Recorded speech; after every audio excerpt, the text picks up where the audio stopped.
Hi, everyone, and welcome to the fifth masterclass of our 2022 to 2023 series here with the MET Orchestra Musicians at Lessonface, today featuring Weston Sprott. I'm Katie Falk-Flores here with Lessonface, where we connect students with great teachers for live online classes and lessons. In this masterclass today, we will have 2 student performance and coaching sessions, followed by a brief Q&A at the end. So please enter any questions you may have in the chat box, and we'll address them after the performances. With that being said, our first performer of today, it will be Alec Vogel of West Islip, New York, who will play the second movement of Sonata in F minor by Telemann. Alec. Hello.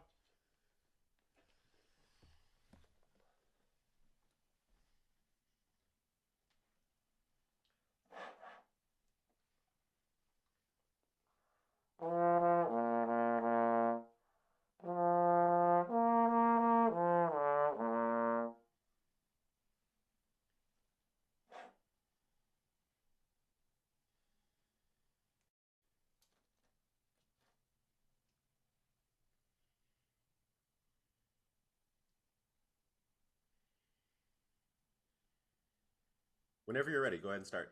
Okay.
Okay, great. Let's stop there.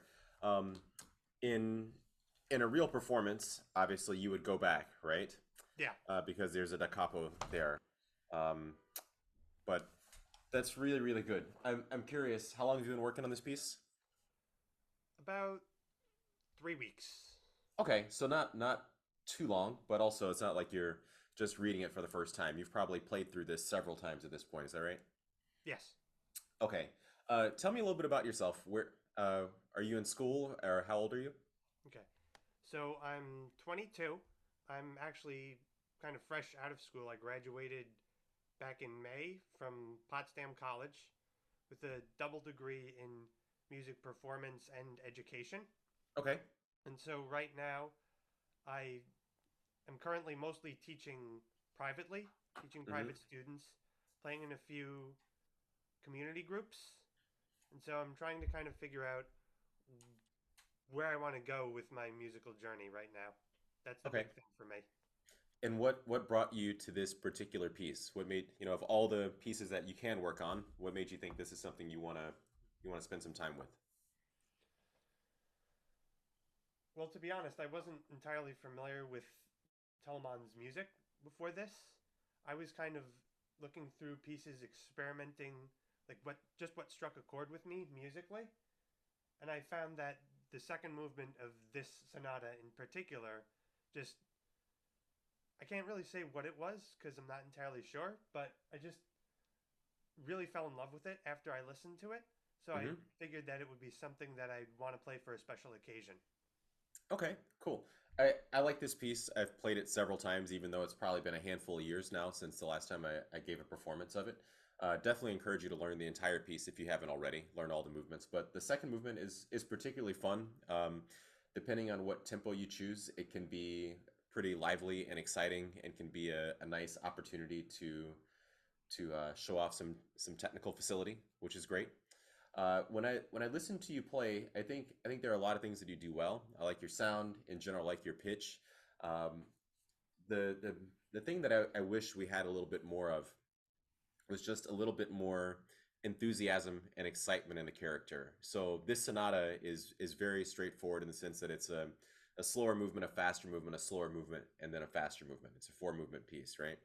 And so we really need to make these faster movements really feel like they have a lot of life and a lot of energy. And when you played it the first time just now, I didn't get the feeling immediately that this piece has a high level of energy and excitement and enthusiasm, and that the articulations. If we think about, actually, I'll frame it as a question. What are some of the things that you could do from a technical perspective that would make this feel more alive and more energetic?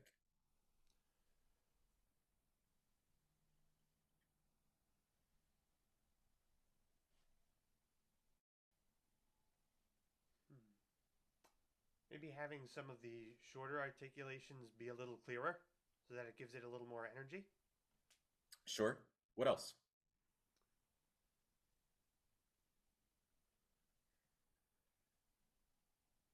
Driving the tempo forward a little more. Absolutely. So right there, we've basically said firmer articulations and a slightly faster tempo. Okay. What if we just start with that?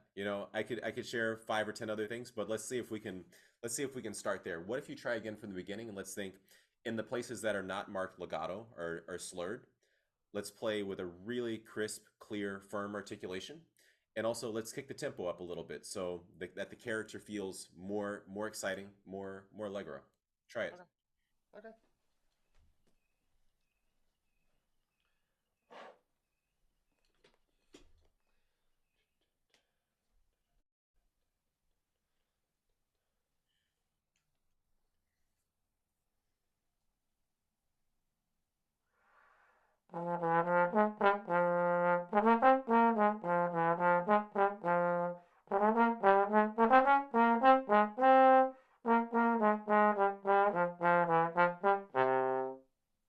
Keep going.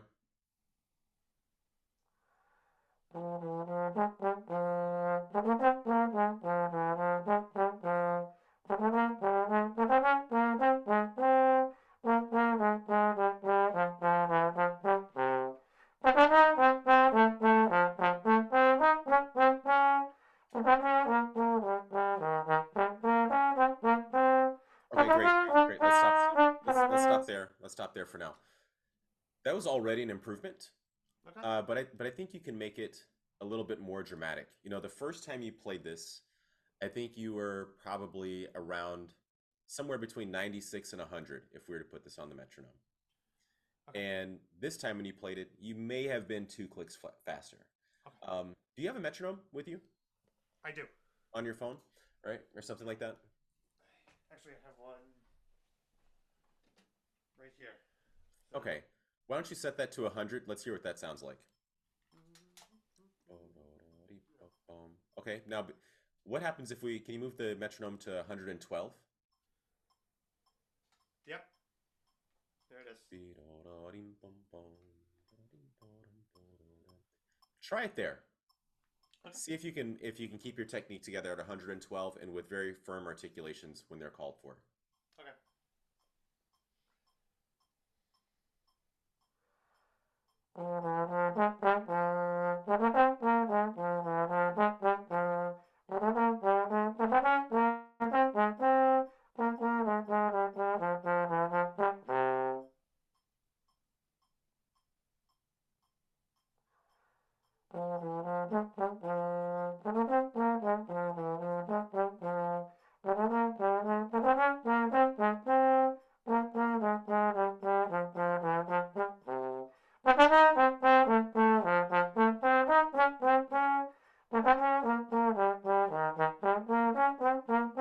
Great, great, great, great, great. Really good. Kick it up to 116 and try again. Okay.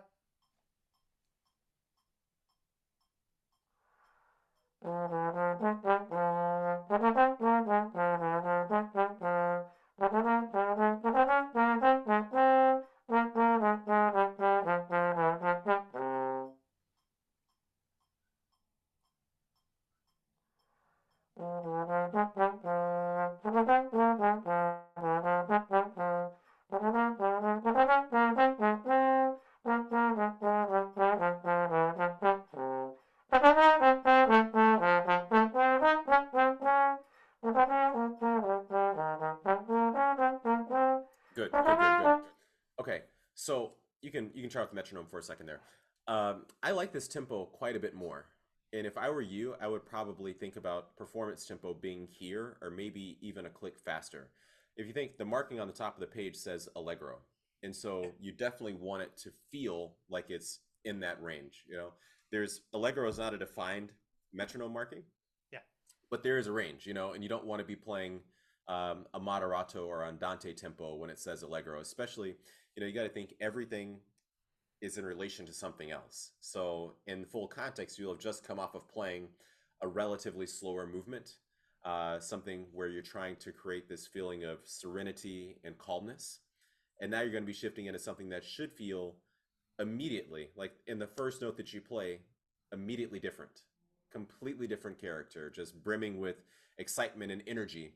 And if we're playing it at 96 and with a kind of rounded, dull articulation, that's not going to that's not going to provide the variety that's going to be interesting to a listener or interesting for you to play either. You know, you want to make sure that each one of these movements feels distinctly different from the other one, not just everything kind of falls into a similar tempo and a similar articulation. You want to have some nice variety there. So I thought that was really good. Thank you.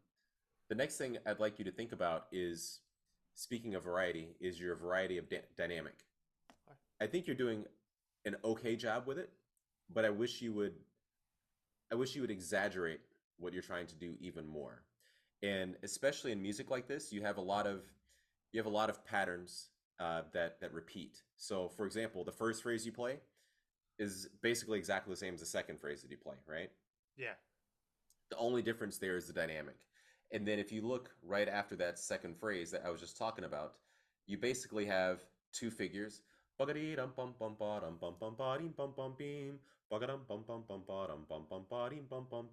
Right? Yeah. So those two figures are also basically the same. They're just sequential figures. The second one is just down a step, right? So I want you to always be thinking dynamically, think ahead. Okay. When I play the phrase the first time, what do I want to be different the second time?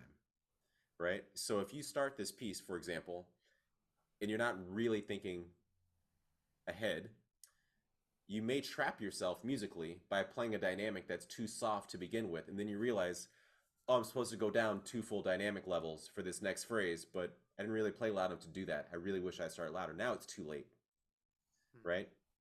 Same thing with this sequential figure I was just telling you about. One is marked, it gives you a little help because one's marked forte, one's marked mezzo forte, or the second one's marked mezzo forte. That's great, but the real thing you need to be thinking about is I'm going to play this figure twice, and the second one needs to be less than the first, which means play the first one big enough so that making that change is easy to do. Not that you feel like I really have to play a whisper tone or barely play at all now that I want to play softer. So I want you to demonstrate that. We're going to play just the first 3.5 lines or so. And at that tempo at about 116, I want you to play that first phrase.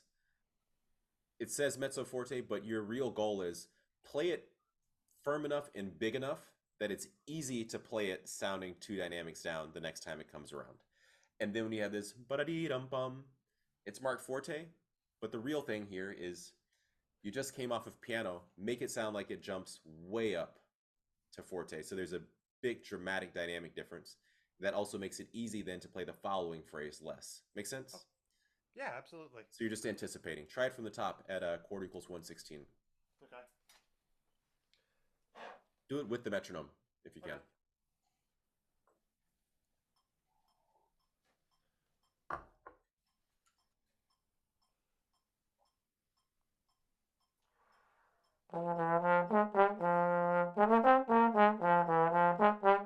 Can I stop you there? Yeah. Are you completely confident that it's going to be really easy to play 2 dynamics less than that and still be in your comfort zone? Not 100%. Let's go for 100%. Okay. Make your life easy. Okay.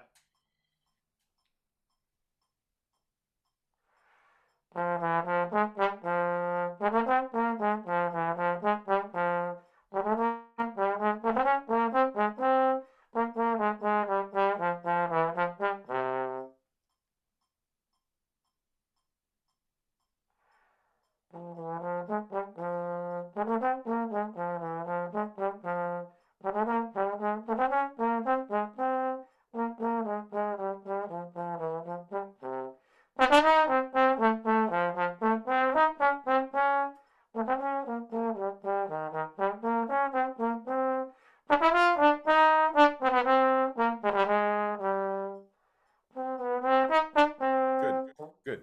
So, yeah, turn the metronome off. This is already so much more exciting and interesting than the way you were playing it the first time, right?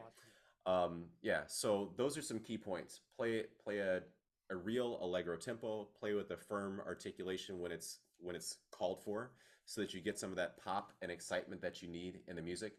Make sure that the dynamic differences are really, really dramatic and really obvious. Okay. Because, you have to think about what are the elements that make this type of music interesting. It's not that it's unpredictable. You can, someone who has a basic understanding of music, given a handful of guesses, could probably make an intelligent guess at what the next phrase, what the notes are going to be. So it's not that there's going to be some unbelievably surprising harmony or unbelievably surprising melody that's coming right around the corner. The thing that you have to do is you have to keep people engaged and keep yourself interested, or sounding interesting by being really thoughtful about the way that you shape the dynamics and keeping a lot of energy in the articulation. It's the fundamental things that you have to do with great variety and really great execution to make this music interesting. Make sense? Yeah, Okay. absolutely. So I thought that was really, really good. That concept you can basically copy, paste, and repeat throughout the remainder of the movement. I want to jump ahead to a couple of other points here because this, if you want to play it at this tempo, which I think you should, later on in the movement you're going to run into some technical challenges, right? Yeah. Do you feel like at the tempo that we now have, you can play these 16th note passages cleanly?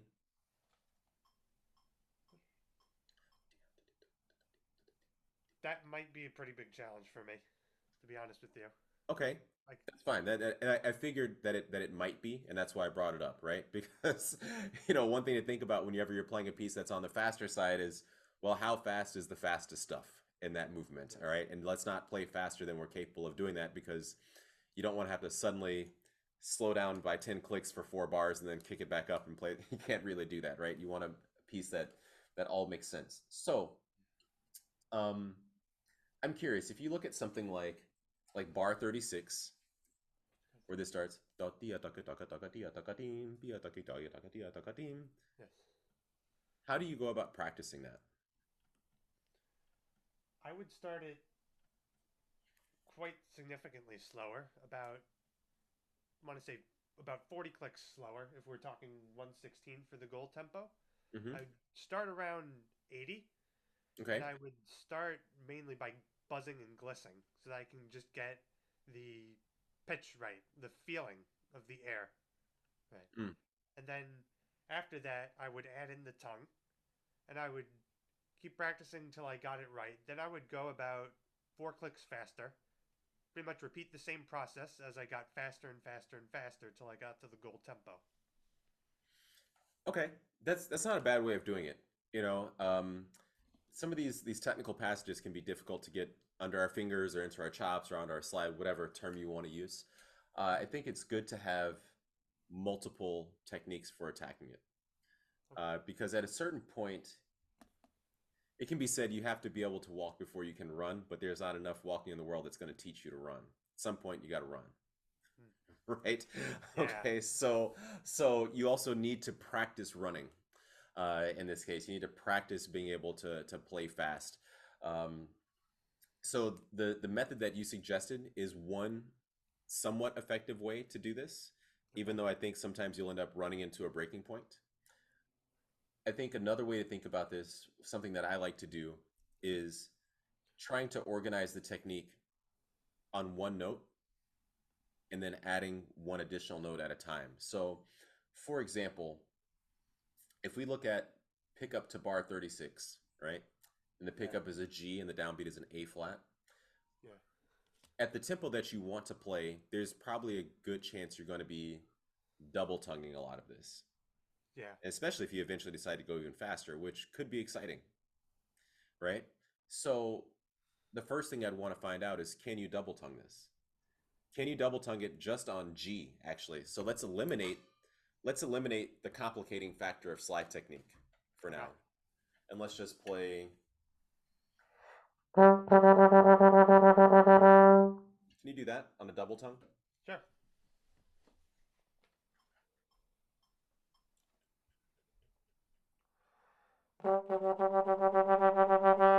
Not bad. Let's do it again, but with even longer notes, so no space. Okay.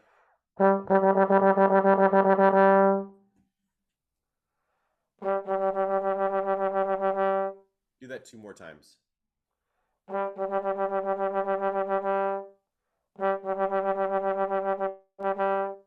Okay, great. So here's what I'm going to encourage you to do. We're going to take that exercise. Remember what the length of it is, right? It's a pickup and then the 4 beats. And we're going to add one note at a time, because all we're going to be doing is just making sure, basically what we just established is that your double tongue is clean enough and fast enough to play this passage. Yeah. Right? That's clear. You did it 3 or 4 times. Now the remaining question is, can you organize your slide to line up with that tongue? Okay? Sometimes we get into these technical passages and we think, oh, I can't tongue that fast. But we just identified that's not the issue here. It's a coordination issue. So let's practice the coordination. Okay. And let's practice the coordination by just incrementally layering one note on at a time. So we just did. Then we would do.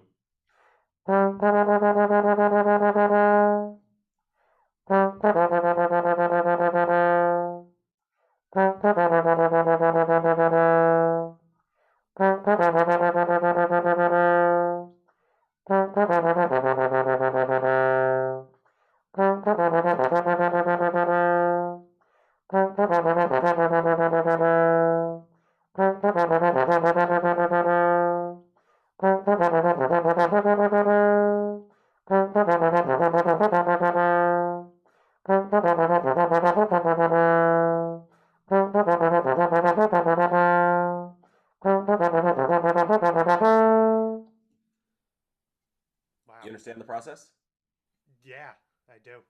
Can you try it? Yes. Take your time. Okay.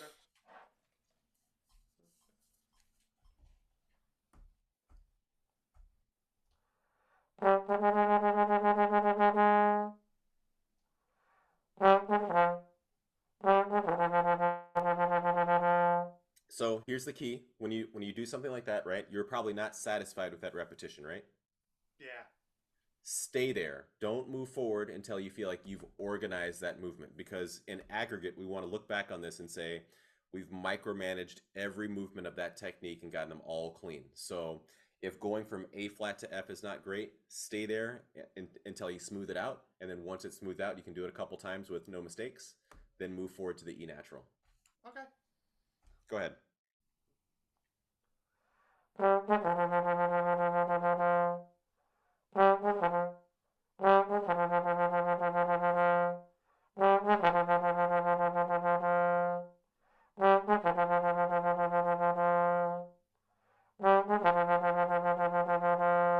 Go on.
So let me give you one additional piece of guidance here.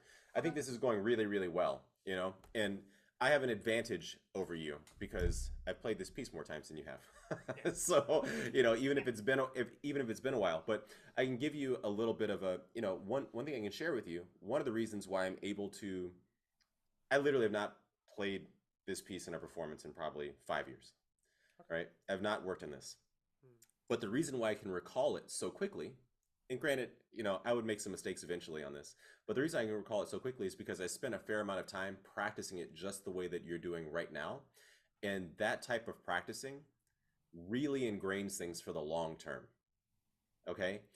So I would encourage you to keep practicing that way. The one adjustment that I would make is when you hit a hiccup in the practice and you feel like, you know what, I've tried this 3 or 4 times now and I keep making a mistake. Yeah.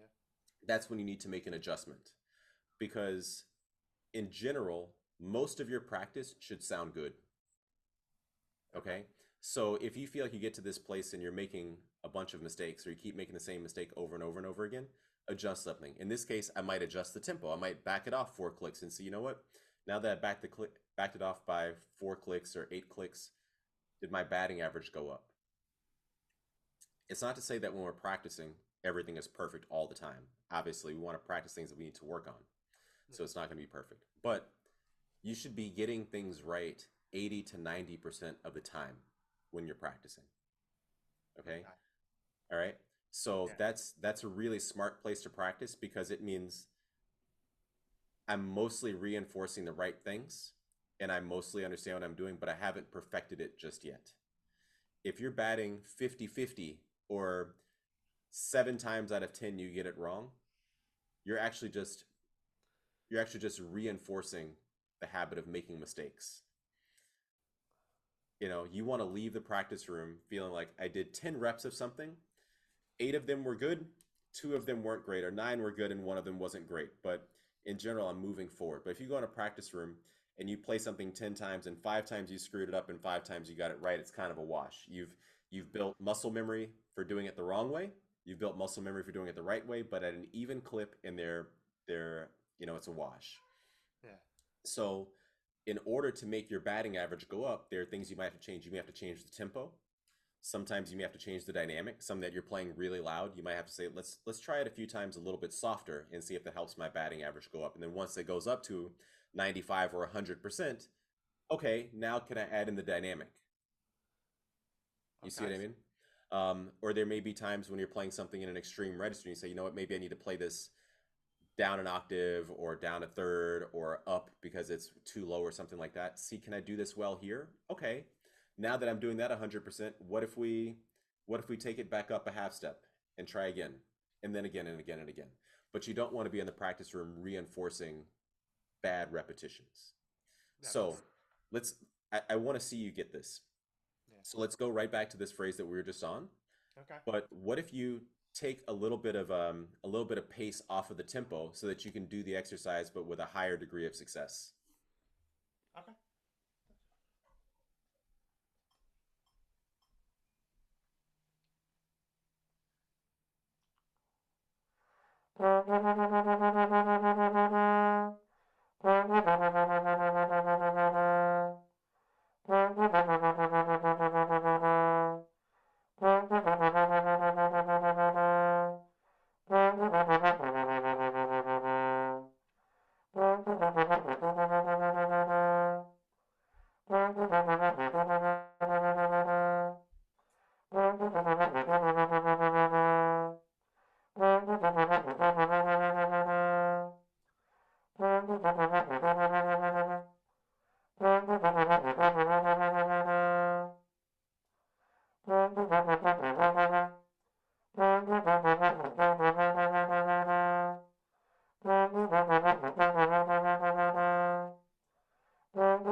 You're muted. Sorry. Yeah. To me, what you just did is Yeah. high quality practice. I really like that. Is it perfect? No, it's not. But you know what? If you practice that way and with that type of focus and diligence, you're going to achieve so much more in just 3 or 4 minutes. Because what you just did, even though it might feel like it was eternal, it actually wasn't that long. 3 or 4 minutes might actually be an exaggeration of the amount of time that it took you to play those number of repetitions. If you're reinforcing that habit every day, and if I were you, I probably would have played it maybe even 2 to 4 clicks slower than that, so your accuracy was a little bit higher. You were probably batting somewhere in the 60-40 range. Okay. You were getting it right more times than you were getting it wrong, but there were a handful too many times that you had to stop and go back to repeat. Okay. I like my batting average to be really, really high. Um, you know, and then you move forward once the batting average is extraordinarily high, like above 95%. Okay. Right? So just think about it like this. If this was a purely academic class and we just had a Scantron test or something, right? And Yeah. the choices were A and B, even someone who's just going with random luck could get it 50-50. Hmm. You see? Yeah. So once you can demonstrate that you're at 80 or 90, it demonstrates that you have real knowledge of what you're doing and understanding of why you're answering questions a certain way or why you're practicing and being successful at a certain speed. And once you get to the place where every time you do it, you're scoring a 98 or a 99, or maybe even a lot of times 100, then you say, you know what, maybe it's time for a harder test. Okay. Okay, so just that's kind of a thought that can carry the way that you practice all types of things. You know, I remember when I was in school, people used to say that when you pass by someone's practice room, you should be hearing them making mistakes because that's evidence that they're working on the things they need to work on. You're not just reinforcing all the things that you're good at. I disagree with that. I think you want to be practicing and sounding good when you practice, but maybe you are modifying certain things so that you can reinforce really good habits. So you might hear someone playing an excerpt or an etude or a solo under tempo, or playing it, you know, lower than it's written, or playing it softer than it's written, or playing the entire phrase on one note, or any number of things that may modify what they're trying to work on, but still doing those things well so that you're building really good repetitions and fundamentals, and then you scaffold on the difficulty, Hmm. right? You want to develop a relationship with your instrument where you are accustomed to when you pick it up, it sounds good. You don't want to develop this relationship where you pick up your horn and half the time you're accustomed to screwing it up. Hmm. That's just going to make you more likely a very anxious performer. Okay, if you're like every half the time when I pick this up, something goes wrong, and I've trained myself, as opposed to thinking most of the time when I pick this up, things go right. Okay. You know, every once in a while it doesn't go right because we're humans, we're not machines, and that's okay too, and we have to learn to live with that, and that's perfectly fine. But you understand what I'm saying, right? Absolutely. Yeah. Right. So think about that when you're playing your long tones and your lip slurs and your scales, or you're buzzing your mouthpiece. You know, this concept carries over for everything. The last point I'll make, and then we'll see if it's time for the other person, or maybe you have any closing questions on this particular thing, is when you're working through particularly some of these more difficult technical passages, be thoughtful about alternate position possibilities, Okay. because at a really fast tempo it can get quite difficult. So in particular, I would mention that in bar 47, I actually put the Fs in sixth position to keep those on the same partial when it's flying by. Yeah. So if I were to play,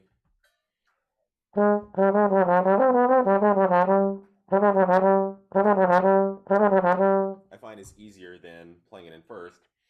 So I play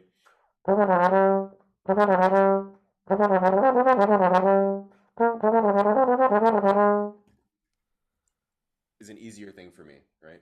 Okay. Um, Could you also do the same thing with measure 46, like play the F and the E in seventh, since you're going from a C?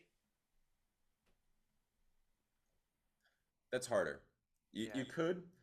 I don't play a whole lot of things in seventh position, if I'm being quite honest with you. And also because you're coming from that C in first, or you Right. could play the C and trigger first, I generally do that. So I play everything in that bar in home position.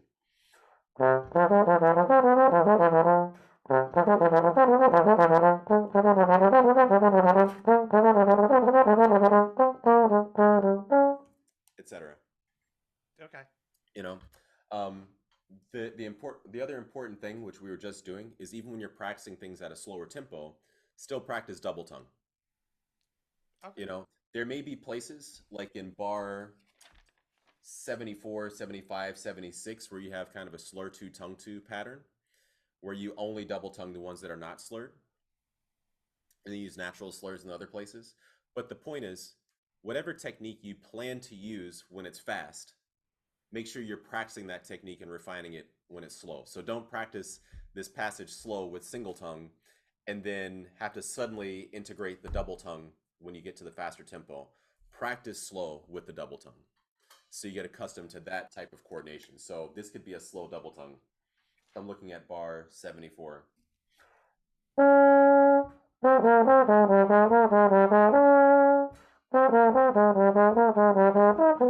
Sorry.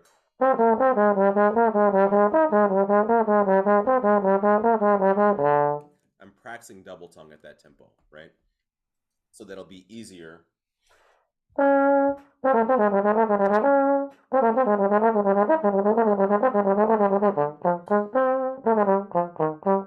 etc., right? Yeah. That's going to make it much, much easier. Okay. Any questions about any of this stuff that we were just talking about in this piece, or other things that you're curious about that I didn't address?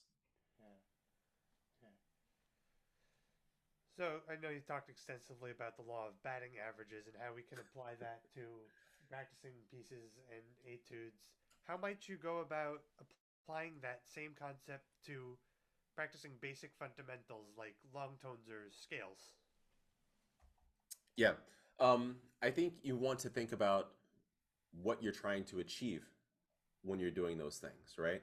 So if you're thinking about playing something really, really basic, let's say you just want to play the lower octave of a B flat major scale, and you might think, at this point, I'm going to bat that 100%, right? Because been playing B flat major scale for 15 years or something.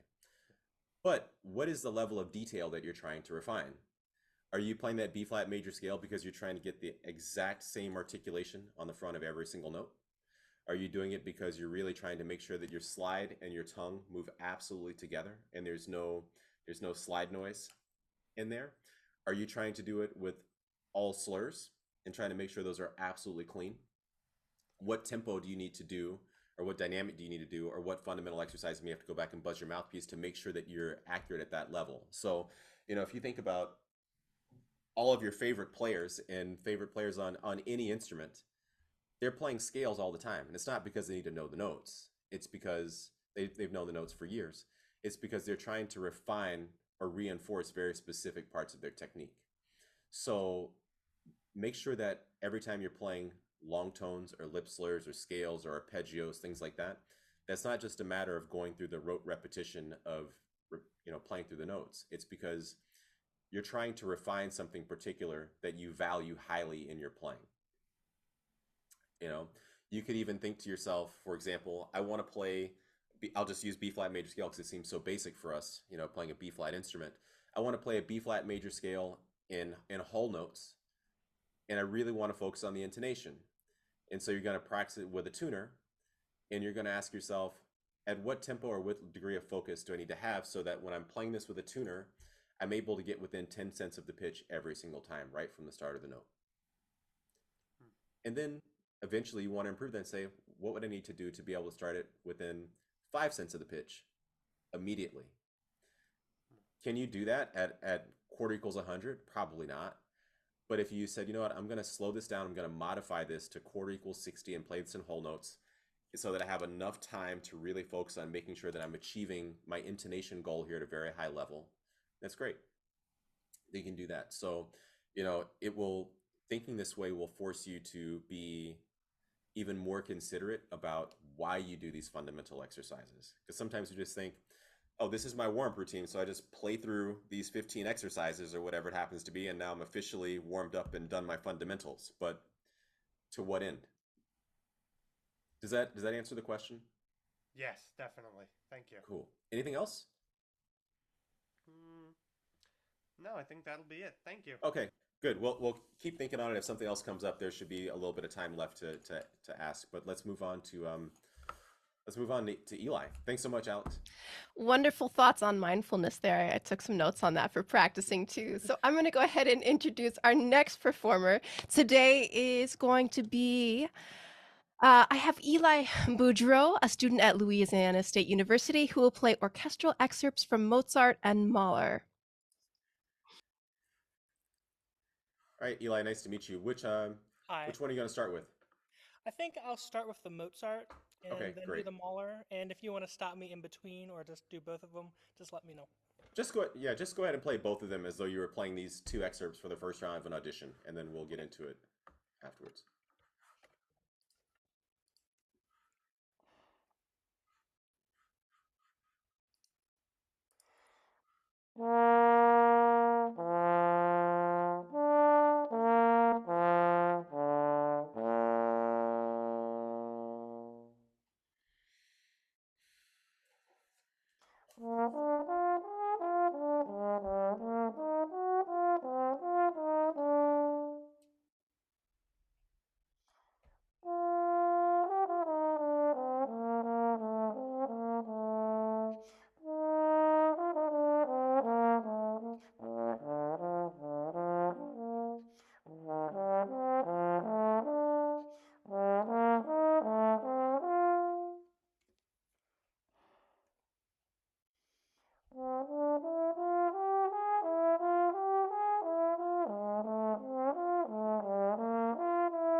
Okay, nice job, nice job. Um, let's start with the Mozart. Okay. I I can tell you already that a lot of this lesson is going to surround one topic, and that is that is going to be your ability to play with real dynamic contrast, and in particular to play bigger. Okay. Um, I think you make a really beautiful sound. It's very warm. I think that's also helped. But it seems like you're playing in a really nice big resonant space. I'm just sitting here in my office, so I don't have that type of help. But it sounds really beautiful. So congratulations on that. Playing with a nice, beautiful, warm sound. And I think the tone quality that you're using is completely appropriate for Mozart. So I really appreciate the approach, the lyricism that you have when you're approaching Mozart. I wish, however, that it wasn't so much of a stagnant, beautiful sound. It's like you play like a mezzo forte, beautiful sound throughout, and it's almost dulling that it's because it's just pretty, you know. But I think you want to have a little bit more variety. So, for example, this very first phrase, what's your dynamic there? The part I'm rating on doesn't really have a dynamic, but I've been sort of going for like a strong mezzo forte because it's like it's the opening Yep. Yeah. trumpet all in the Yeah. lyrics. This piece, there's a million different editions of this piece, you know. Um, but yeah, I think it's pretty clear that it's meant to be a, a firm, deliberate kind of opening, right? Those first three bars. Yes. Within those first three bars, where would you say is the peak of the phrase? I think the phrase doesn't peak until the very last whole note. Everything is leading to the da dee da dee dum. You know, I disagree with you, but that's okay.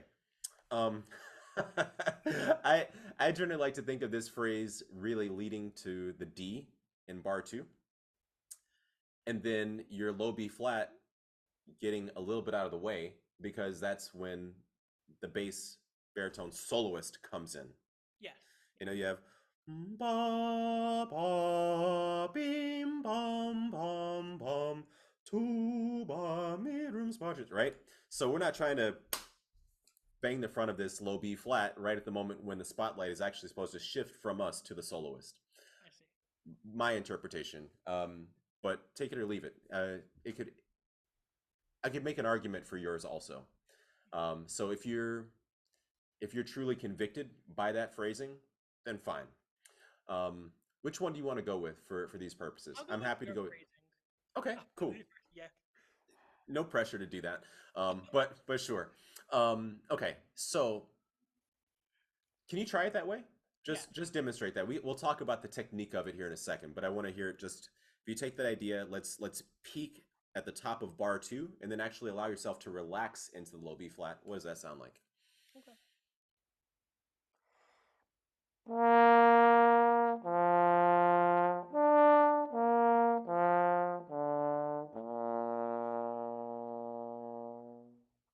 What do you think? I think it makes sense in terms of the structure. I could have executed it a little better, maybe. Try one more time.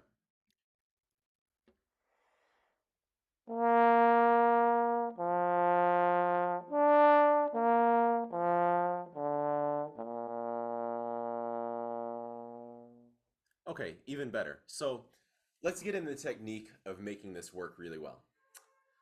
And this is going to apply to a bunch of other things, both in this excerpt and the Mahler. So I'm going to take my time on getting this right with you. You play the first B flat, and then you want to play the F a little bit bigger, and then you want to play the D, the front of the D, a little bit bigger than that, right? We're building this phrase up to the downbeat of bar 2.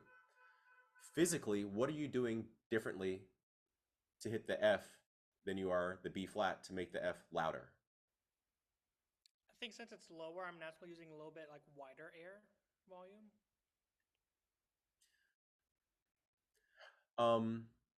What do you need to do on a trombone to make one note louder than the previous one? What do you physically need to do? What makes a louder sound?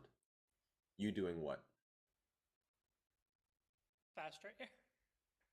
This is a really important question, you see, right? It may seem silly, but I can tell you're kind of like, wait, what do I do? Right? Yes. And that's what I want to get into. Think about it one more time. You're playing mezzo forte, and you want to crescendo to a forte. What do you need to change? Even if it's just on the same note. I think the speed of the air. I disagree. Here's the reason why. What makes you go higher or lower on the trombone? Speed of the air. Right. And more specifically, the speed of the vibration, right? Yeah. The speed at which your lips vibrate determines the pitch. The faster the vibration, the higher the note, the slower the vibration, the lower the note, and the vibration of your lips is controlled by the speed of the air that you're putting behind it, right? So if my lips are here and I'm blowing really fast air, they vibrate really fast, the notes go high, I slow down that air, slows down, right?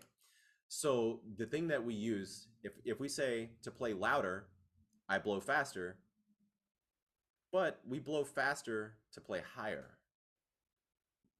So what do we do to play louder?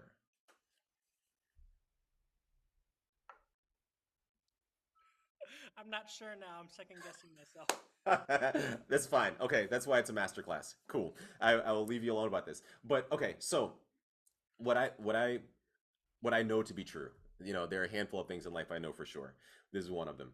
That in order to play louder on the trombone, actually, it's not about the speed of the air, the speed of the lips, because that's what controls the range primarily. What actually has to happen is, let's imagine that you're playing B flat, middle B flat, the first note of this excerpt, and you're blowing a medium speed of air because it's a middle range note, right? Your lips are vibrating this fast, okay? Now, you have a choice. Do you want that vibration this fast to be also this wide? Or do you want the vibration at that speed to be this narrow? Right? You see what I mean? Yes. Now, as long as the speed stays the same, the pitch is going to remain a B flat. But if my lips are flapping this wide, it's going to be a much louder B flat. And if they're flapping this narrow, it's going to be a much softer B flat. I see. That makes sense? Yes. Right. Okay. So there's the main thing you need to think about in order to create the note to make the note be louder is that the amplitude or the width of the vibration needs to be bigger. Your lips should be flapping like a big vibration in order to play a louder note. I see. And an easy way to think about doing that, or one way to think about doing that, the way that I primarily do it, is to think about, imagine this is your top lip and this is your bottom lip. So in the space between it is the aperture, right? You're blowing through it. Now, if I'm bringing my lips really close together, when I blow, there's not a whole lot of room for them to vibrate. They're going to be vibrating within a very compact space, right? Yes. But if I open my aperture, then they have a lot more wiggle room to move around and flap freely, right? So the more that I open, which means the more space my lips have to vibrate this big as opposed to only enough space to move like this, the easier it is to play louder. I see. Does it make sense now? Yes. Yes. Okay, so I want you to experiment with something. I want you to play just a long tone middle B flat, first note of tuba mirum, and I want you to play it with a really compact aperture, like really relatively closed.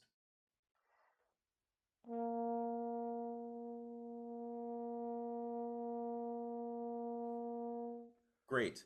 That's actually a really beautiful soft B flat. And it's probably easy to play soft because you were really closing down your aperture and not giving your lips a lot of room to vibrate wildly, right? Yeah. Here's an important thing to think about. Make sure that the speed of the air still feels like B flat air speed, right? If I said, hey, Eli, just blow into the room the speed of air that you need to play a middle B flat, you'd probably just go, you know what that feels like, right? Yes. Actually, do that right now. That's great. That feels very middle B flat-ish to me, all right? So use that speed and intensity of air, but put it through a really compact aperture, and let's hear another like pianissimo middle B flat.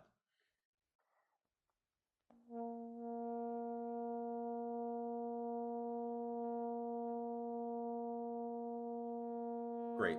Now, what if you keep that speed of air, but you open, I want you to start small, like you just did, but keep that speed of air, and then over time, let the aperture just bit by bit, don't make it so dramatic, but just in a very nuanced way, start to open up and see if the dynamic opens with it.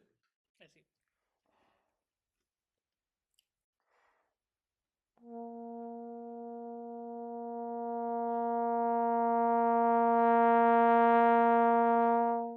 Right. Do you feel like you're blowing insanely hard to get that louder B flat?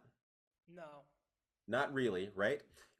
As there's some complicating factors in here, and that as your lips get further apart and the air's not reaching them quite as easily because it's not right in front of your teeth, etc. You got to blow just a little bitty bit harder to get the same speed of vibration. But for the most part, there's a lot of dynamic range you can get just by going from here to there and then back down, right? Yes. That did not require that you blow one speed and then to play louder, you suddenly have to blow a whole lot faster, right? Yes. So remember this concept. To me, this is one of the absolute most important things in brass playing. Okay. Now, here's the next thing I want you to try. We're gonna scaffold this. Can you play 3 half note B flats? One with where it's open about like there, and then the second one a little bit more open, and the third one a little bit more open. So we hear basically like mezzo piano, mezzo forte, forte, all on B flat.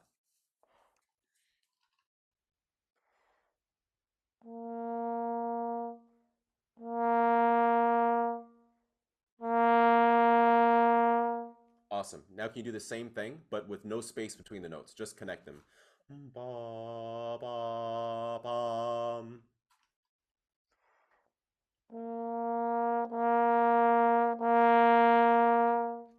Do that 2 more times. That was excellent. You're catching on to this really fast. One more time.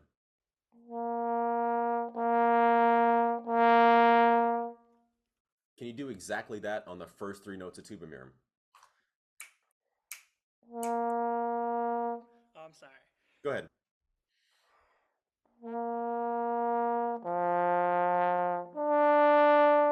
Yeah. Take that whole thing and put it in a box that's 25% louder. So, what the dynamic you had on the second note, let's start there and then get bigger from there. Okay.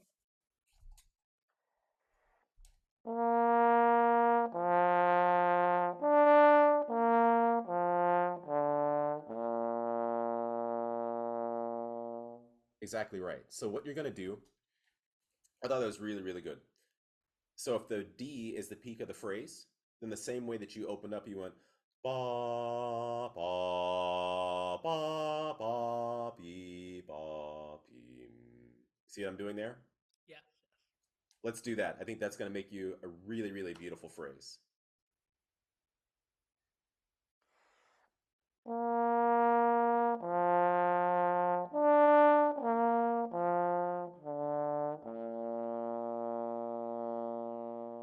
Do that 2 more times so you get comfortable with it. That was really good.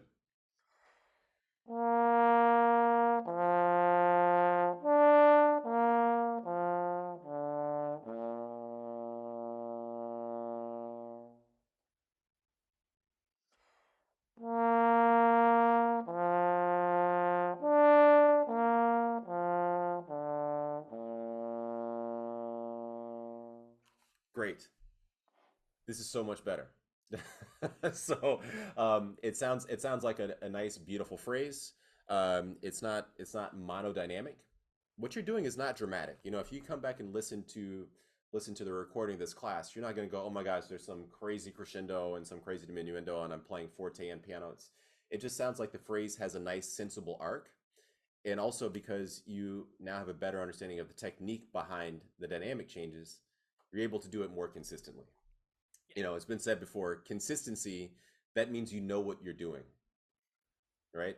How does this person that you really admire who plays whatever instrument, how is it that they play that thing so well 99 times out of 100? That means they know why it works, right? And so think about all the things that are so important in being able to play your instrument. What do you have to do to play higher, to play lower, to play louder, to play softer, to play faster, to play slower, et cetera, et cetera, et cetera? You need to have a phenomenal understanding of exactly how all those things work, because that's where your consistency will come from.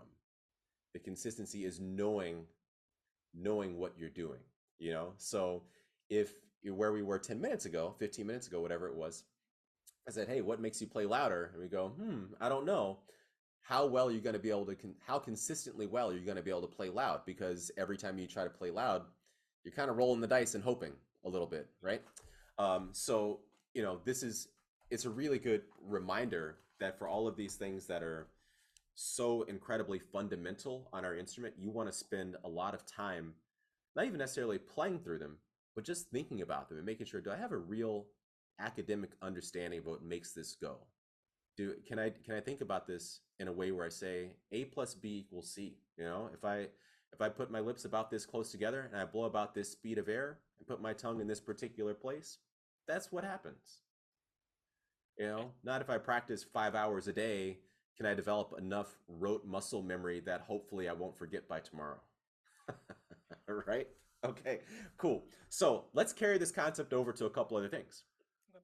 Okay, so one of the other parts of this excerpt that I thought would benefit from having a little bit more dynamic contrast is where you have these arpeggio figures, right? You want those to build a little bit. This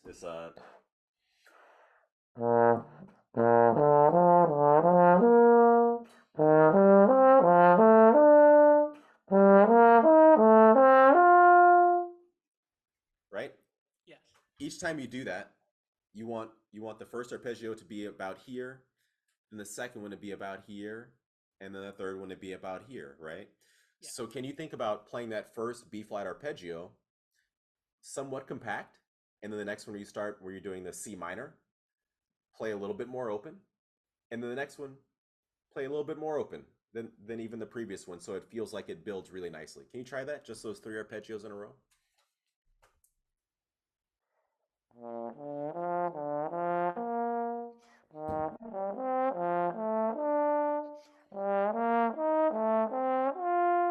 Good. Try it 2 more times.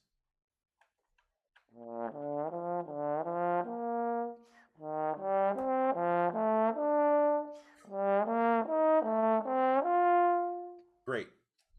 It's really, really good. Now, one other part is that these other lines, they're also lyrical lines. This was as well, but perhaps the ones that are a little bit more scalar, thinking about what you need to do to get through those, right? And for the most part, you just need to make sure that you're staying relatively compact because you're playing in a mezzo forte, mezzo piano lyrical style, and that you're just bit by bit increasing the airspeed to go higher and then slightly reducing it to go lower. We're not doing a whole bunch of stuff of getting um, more open and more closed and stuff like that, right? Because we just established we're not doing this to go higher, or we're not doing this to go lower. We're doing this to go softer and this to go louder. So if you're thinking that next phrase, this one,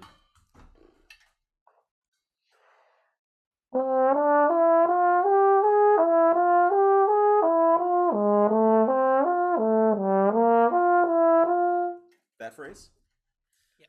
I'm playing most of that at a pretty similar dynamic. There might be little nuance changes, but for the most part, it's a kind of a mezzo piano-ish line. All I'm thinking is stay relatively compact and just slightly adjust the airspeed to go higher and lower. Try that.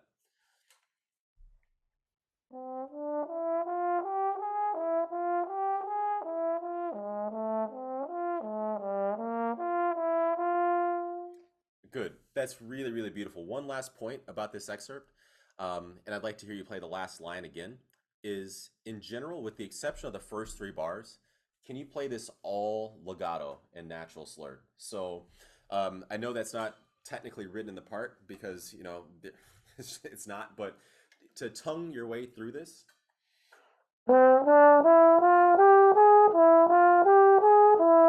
is just really not nearly as elegant and appropriate for the style. So I would tongue the first note of the phrase, and then the rest of it, try to play with the absolute smoothest legato you possibly can.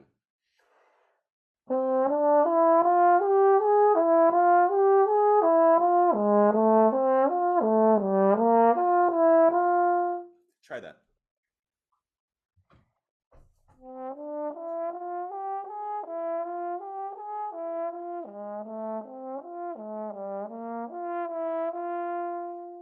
Great. Play the whole excerpt top to bottom. See if we can see how many of these pieces we can put together.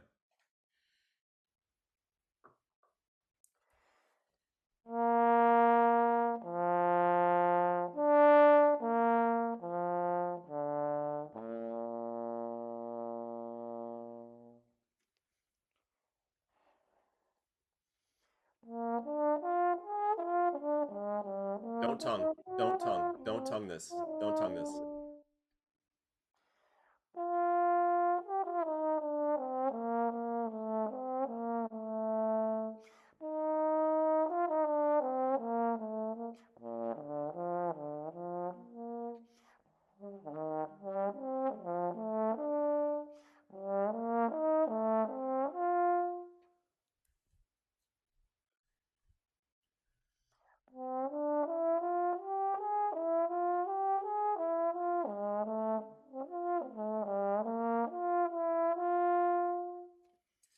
I'm gonna give you one more shot at that. Okay. I think. Did you hear me saying, "Don't Yeah. tongue, don't tongue, don't tongue"? Sorry if I threw you a little bit with that, right? But that comment that I made about the last line that applies to all the lyrical lines for the whole tune, with the exception of the first three bars, right? So make sure that as you're doing that first lyrical line, B flat, D, F up to the A flat, that's all natural slurs, Okay. right? Try one last time.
Okay, so that's dramatically better than it was 20 minutes ago or whenever we started on this. Hopefully you can hear that.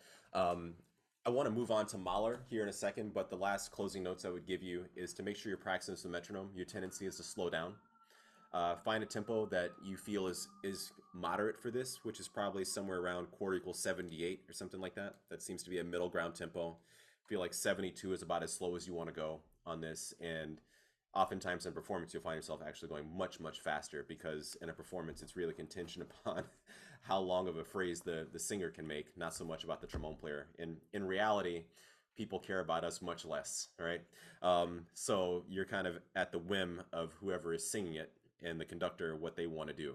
But practice this with a metronome so that you're stable, you're not slowing down, you're counting your rests correctly, etc. And then the last piece is make sure that the intonation adjustments you're making on your slide are actually correct. There were one or two places where you made an adjustment in the opposite direction than you should have. For example, playing an E flat and then going to a G flat in third position and actually going lower on the G flat on the slide as opposed to the opposite. Yeah. I'm sure you know that, but just are you aware that those are the ways that you should be adjusting? Just make sure that you're aware of it, that you're making the incorrect adjustment when you're playing it, okay? All right, let's talk a little bit about Mahler 3. Again, beautiful sound, which is really nice, but I think you're a little late to get into the biggest part of the sound. And I also think that the sound in general needs to be a little bit bigger. So, when you're thinking about these first couple of notes, actually almost every note on this whole first page of this, and almost every note here is marked fortissimo. Almost every note is marked with an accent. A handful don't have an accent, but the majority of notes have accents. There are no slurs marked on this page at all. There's no legato playing in this first portion. Actually, there's no legato playing in this entire excerpt, with the exception of 3 or 4 articulations. Right? So if you think the job here is to play with a really big kind of omnipresent sound with really nice firm fronts, can you try to play a little bit more with that character, especially given what we just talked about? So Yeah. if we're starting on these middle A's at fortissimo, our airspeed is going to be fast, medium, or slow, Medium. right? And our aperture is going to be compact or open. Open. Start there.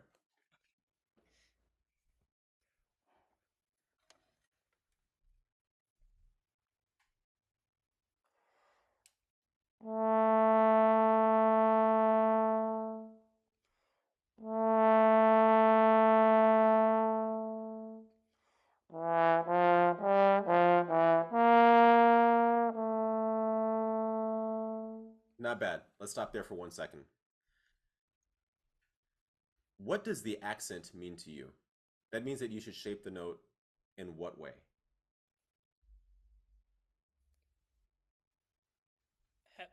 Um, the way I was thinking about it is just make sure they're like legato heavy, so they're connected, but each note has like a weight to it. Let's not even think about connections. Let's think just the first note, which is just one isolated note followed by a rest. What should the shape of that note be, given that it has an accent over it? Say it again. A block of sound. I disagree. So, you know, because I think you have this accent marked over the note, right? Yeah. I think the shape of the note should be what the accent looks like, where the front is really big, and then it sustains, and then it decays. Mm-hmm. Right now what you have is the beginning of the note is kind of small, and then it opens up in the middle, and then it kind of stays the same, I see. right? Think about how this would sound if you were to just ping it on a piano. Bomb, bomb, bomb. It wouldn't be ah, ah. It'd be bomb, bomb, bomb. You see that shape? Yes. To me, that's what this is. Okay. I see. If it were this, to me, that would mean that both sides are even. Ba, I see. with no decay, right? So there has to be a difference between this, and nothing, I see. right? So let's try this once on those first couple of notes.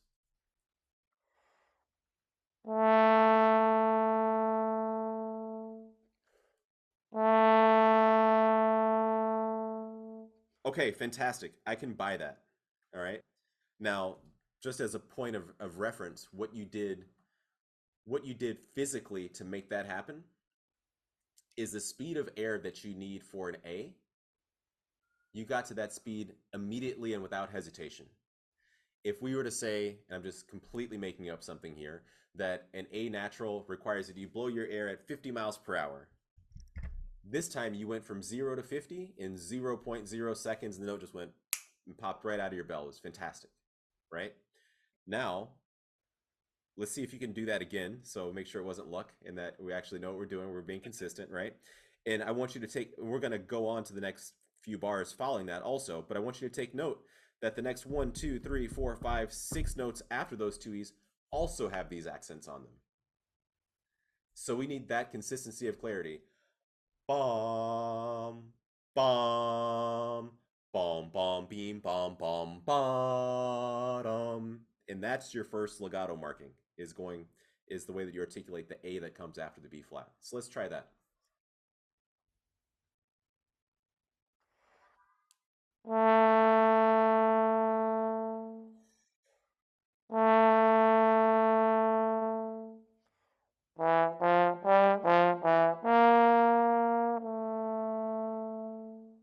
Great. That was really great. Great. Can you do it louder? Yes. To me, I think it's beautiful and I love the articulation. What we just did is we just built like a really nice model car. We, you know, you built the mini size of it. We built a mezzo forte car. Take all those details, which are really excellent, and make them full scale fortissimo. Okay.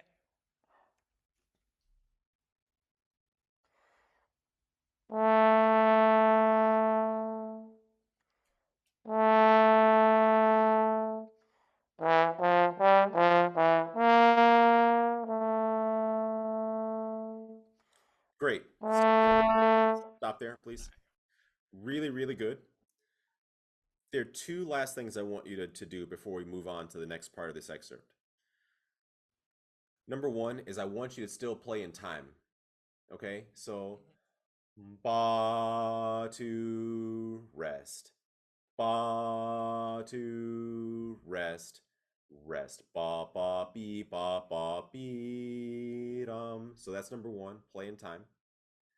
Number two, do not diminuendo on that the A natural that the last note you just played right before 14. The diminuendo happens after you hit the front of the A, not diminuendoing into the A. So we're not going to go ba ba be ba ba ba dum. We're going to go ba ba be dum. Now decay. All right? I see. So those two things, in time and save the diminuendo till the very end. Okay.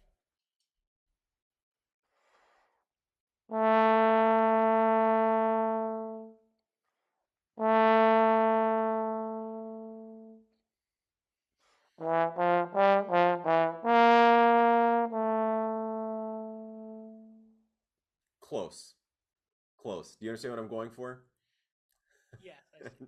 When you record yourself, you'll hear that you're coming off of the dynamic a little bit too soon.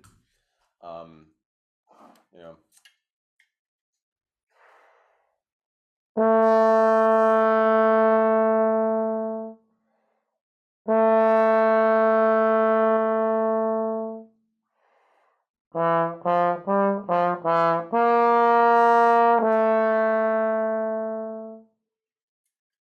Right?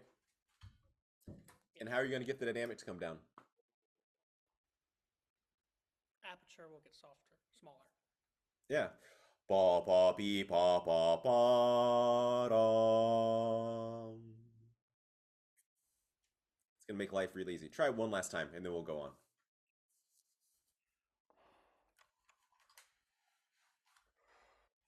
There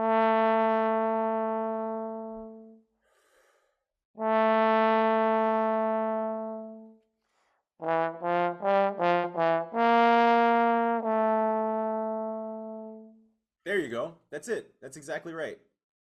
You got it? Yes. Yeah. That's cool. Now practice that 100 times until you don't know how to do it any other way. That's fantastic. Really, really fantastic. Keep going. Start at number 14. Sorry, I didn't like the way I started That's that. all right. That's all right. Good.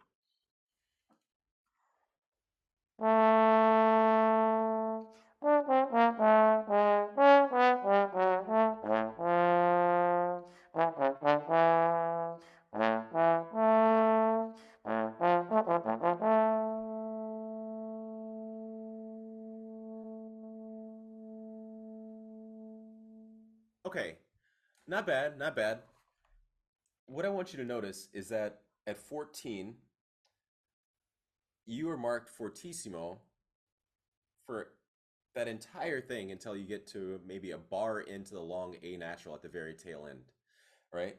Yeah. But what you need to challenge yourself to do, and maybe it's because you're not accustomed to playing this big of a dynamic and this firm of an articulation and stuff like that, is that you you hold on to the big dynamic and firm articulation for about a bar, maybe, and then you start kind of reverting back into your old ways and it gets softer and duller as you go along, right? You have to think, can I maintain that energy? I mean, look at what the part says. It says sempre fortissimo, always loud, always fortissimo, forward, don't hold back. All these accents, all these things are indicating high energy, not high energy for one bar and then, right? Yeah. You keep it going, right? And then you notice the last four notes or so leading in the F, low A, F, and then the A above it. Suddenly the accents come away, and then you start seeing diminuendo. So Mahler was very specific about when it was time to go for it and when it was time to lay off a little bit. So try your best to think, for those entire two lines, can I maintain the energy? And the energy comes from the articulation, the dynamic, and also from not holding back the tempo. Okay? Yeah. Try it again from 14.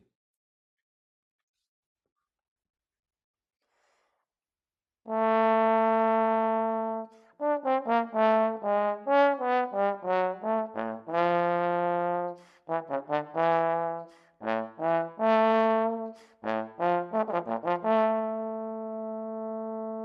So you're moving in the right direction. The problem is, or one of the problems is that when you get to that last A, you're starting it too soft.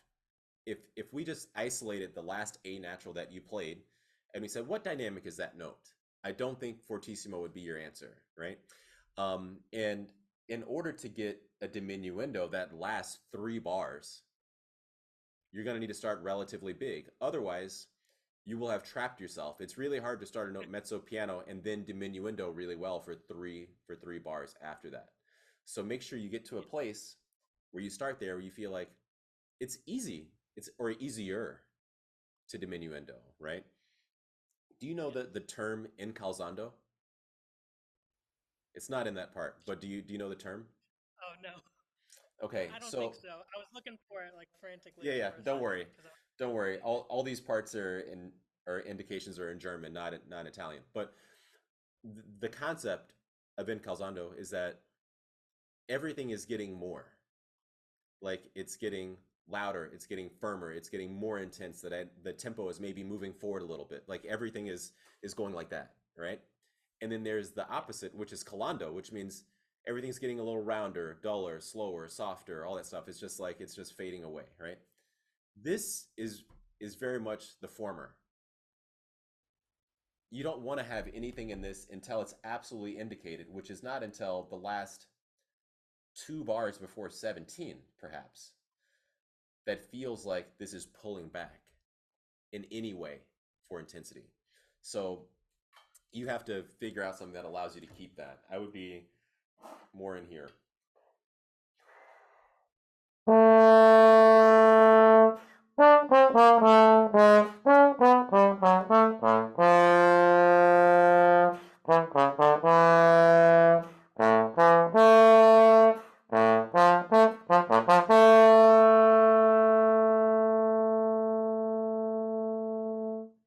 etc.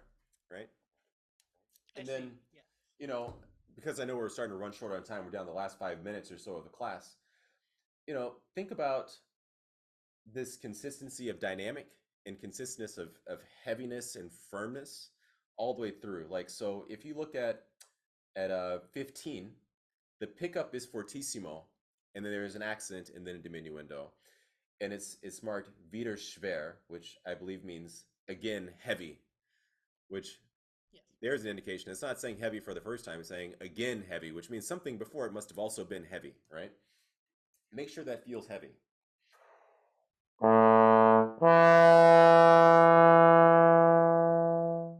Right?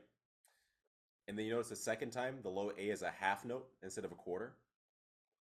Make sure you make that indication. So you're going to play these two things back to back. The second one needs to feel even heavier and even longer than the first. So make sure that when you're thinking about those two, it's not so much you're thinking that I counted a quarter note the first time, then I counted a half note the second time. Yes, you should do that to be technically correct. But the musical thing is that the second time is almost like you really meant it this time, and you're taking even more time to demonstrate that. So those two back to back would be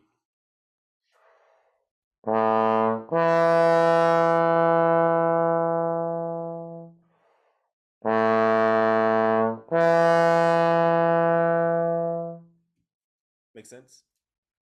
Can you try that? Yes. Can you try those two bars?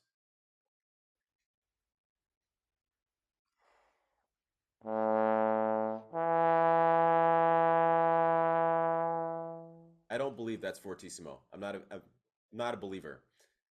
We just talked about how to play loud. Go ahead and do it. Lean into it.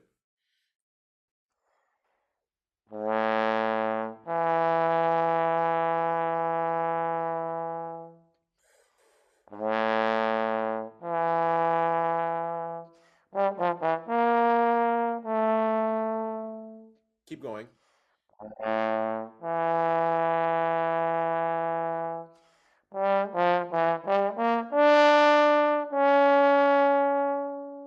Let me just make a couple of comments here. So both of these things where you have or there are accelerandos marked under those, right? Or over those, Yes. right? Make sure they actually really feel like they move forward. Right now it feels like you're playing them very much straight in time. You need to make them actually move forward. And one thing you can do is play the first note or the first couple of notes of each one of those in a way that feels a little held back, so that it makes it easier to then race forward through the rest of it, right? So, for example,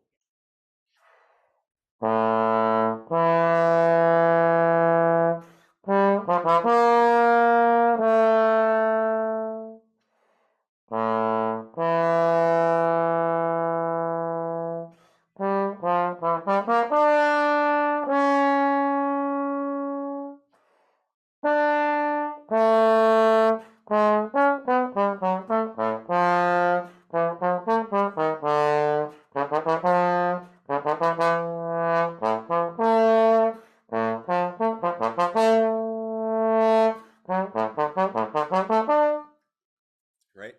You're going to be doing that crescendo, diminuendo. You're actually just going ba wop like that, right? Yes.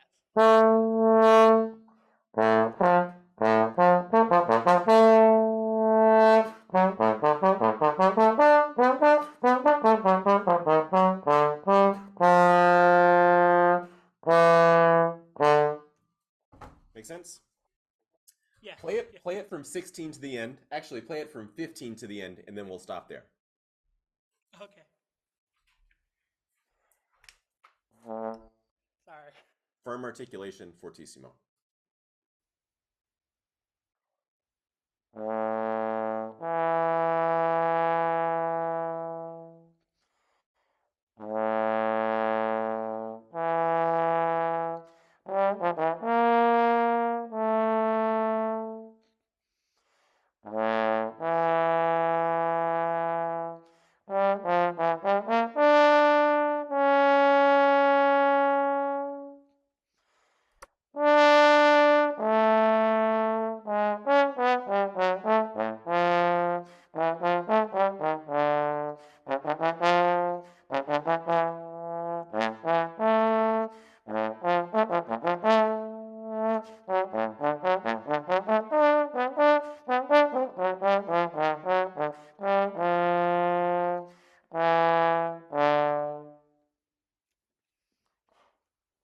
That's a lot more like it, I think.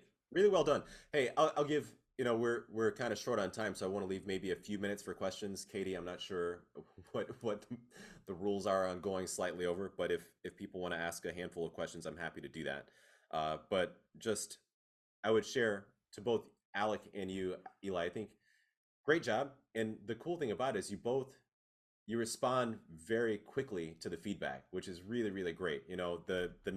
The differences in the way that you played from the beginning to end were pretty palpable, in my opinion.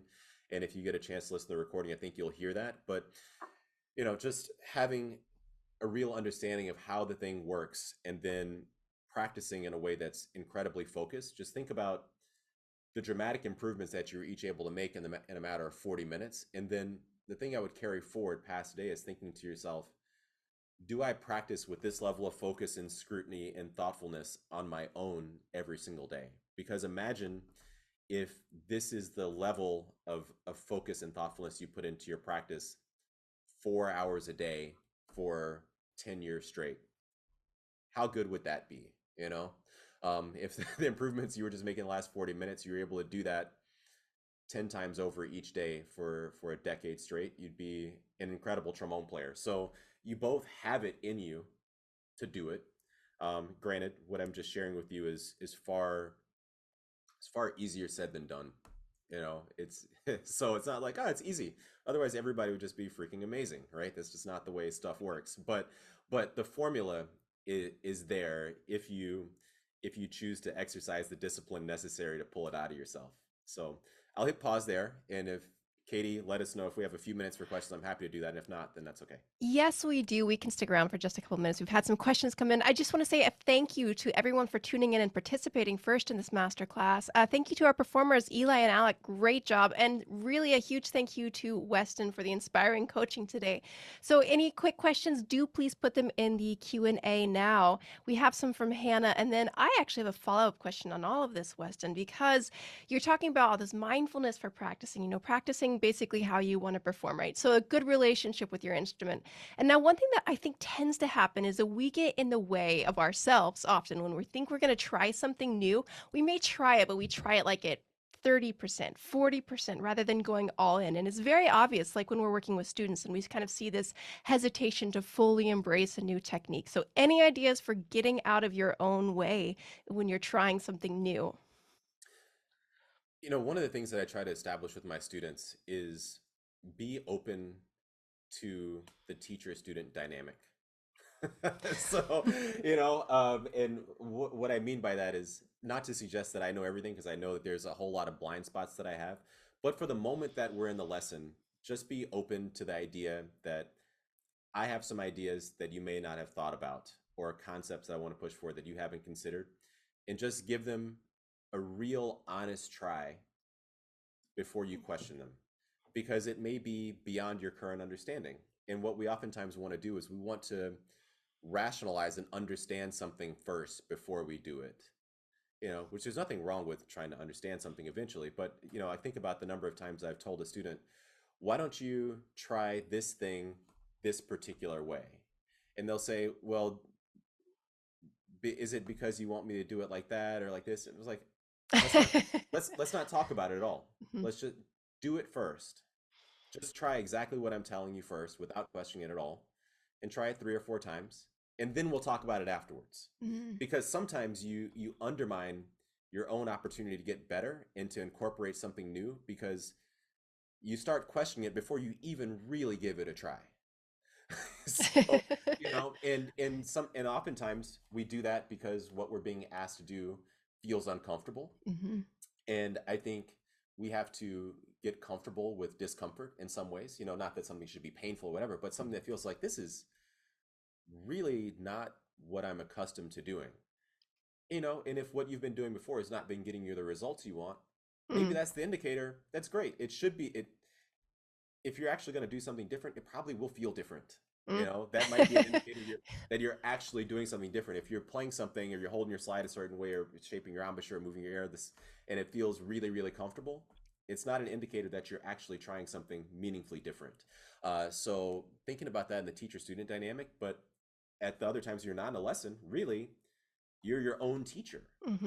So when I tell myself I'm really going to try, I want to try this new thing or this new approach to something, being okay with it and saying, you know what, it might feel weird, it might not work out the first time, but I'm going to make a concerted effort to give this thing a real college try. So I'm a going little to give bit it being a more chance. open to failure and as a possibility rather than just, I'm not sure if this is going to work for me, so kind of holding back It's, immediately. I don't even view it as a failure. I mean, because Mhm. if you learn something from it, it wasn't a failure. Good point. It's like, all right, I'm open to experimenting with something different than what I'm Right. accustomed to, and I'll find out after giving it a real try if it works or not. And it's not a failure because you learned a lot. You sometimes you learned it really worked, you learned it it doesn't work. And the last bit about this is that you have to realize that some things you don't figure out in one practice session. So there Right. could be things that I've worked on with the formation of my embouchure where I say, you know what, I'm gonna try this new thing out for 6 weeks. I'm just gonna go with it full throttle for 6 weeks and see where we get, because the Mm, type of development I'm trying to get, or the type of change I'm trying to get in my embouchure, the way I hold my slide, the way I think about phrasing, I'm not gonna reconstruct 10 years of playing it one way in 10 minutes. right, I'm not even gonna right. do that in 10 days. So I have to try it for 6 full weeks to figure out if this works or not. Yeah. Well, that great answer. That brings us on to our next question. Hannah is asking, how do you work on sound breaking up and the louder dynamics? Is it a matter of not matching up an air and embouchure size or embouchure relaxation so that when it's breaking up like that, what's creating that or possible causes? I think we have to work each day on trying to expand your dynamic register or dynamic range in both ways, but having a clear understanding of what makes that happen. So the conversation I was having with Eli about making sure that you open up more for the louder dynamic and making sure that you close down or you're more compact for the softer dynamics is really important. Sometimes we start breaking up in the loud because we're using the wrong technique. A lot of brass Mhm. players in particular think if I want to play louder, I just blow much harder. And blowing harder eventually just makes your pitch go up because you're using the technique that actually makes you play higher, and you're kind of fighting with yourself. You're basically trying to put a size 10 shoe in a size 8 box and you're blowing really hard. And you can kind of make it work because your ears are telling you what pitch you want to play, but you're playing it really high and the sound is getting bright and breaking up. As opposed to thinking, what what amplitude of vibration do I want to have to make this thing work, and then what speed of air for that particular pitch. And there is a certain amount of musculature and strength that you have to build up over time. So you know it you have to practice it. You have this technique, 90% of it is having a clear understanding of how does it work. Mhm. But there is of course a physical element where you have to go back and you have to get enough repetitions reinforcing what that feeling is to do it the way that we've been talking about, so that it becomes really comfortable, and eventually so that it becomes automated. Because for the most part, I'm not functioning the trombone by thinking about every single process that I have to go through to play louder, softer, higher, this and that, or whatever. But I try to isolate things and think I'm going to spend 10 minutes today working on crescendos, playing really loud, really soft, etc. Or um, Alec, the question that you asked earlier, which I think is really important, we were talking about applying some of these thoughts to your fundamentals. That's the moment to isolate. Mhm. I'm going to play really slow scales and I'm going to focus on declarative articulation or the way that I move my slide, or making a nice crescendo through the scale and seeing if I can open my aperture a little bit on the way up and then close it on the way down, so I get accustomed to, as I go higher up a phrase, I open it up, and so on and so forth.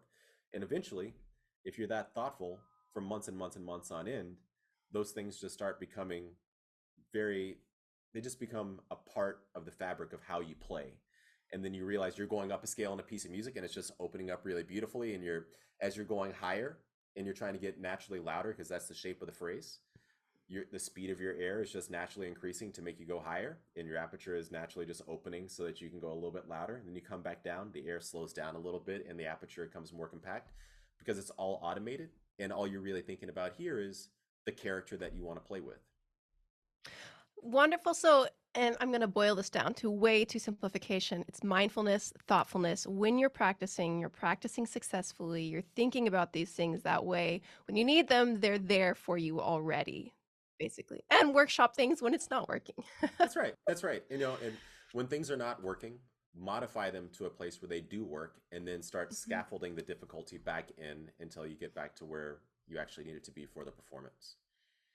Well, wonderful. Thank you so much for your time today, Weston. I think we are going pretty long today, but I appreciate all the time that you've given to both Eli and to Alec and to all the questions coming in today. So thank you again. I hope everyone has a wonderful rest of their day and stays well out there. Take care. Okay, nice job, guys. Thank you. Thank you so much. You're Take welcome. care.